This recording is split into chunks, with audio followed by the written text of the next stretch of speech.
গরুটা আলহামদুলিল্লাহ কিডনি করলাম আজকে।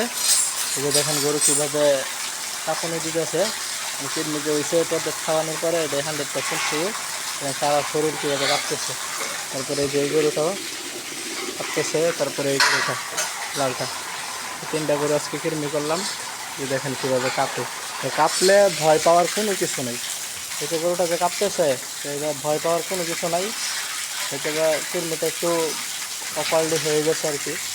তা আপনি ভয় না পাইয়া দেখা গেছে এইভাবে পানি দিবেন, ঠিক আছে। এরকমভাবে কন্টিনিউ আধা ঘন্টা 1 ঘন্টার মতো পানি দিবেন, দেওয়ার পরে দেখবেন যে গরু অবশ্যই সুস্থ হয়ে যাবে, ঠিক আছে।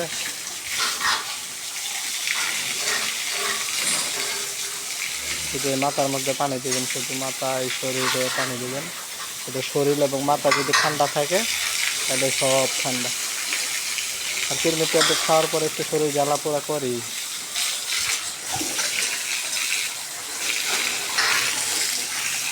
তো সবাই দোয়া করবেন আমাদের খানের যে ফার্মের জন্য, আল্লাহ যেন আমাদের তৌফিক দান করুক আর ভালো কোনো কিছু আশা করতে পারি, সেই কামনায় রাখবেন।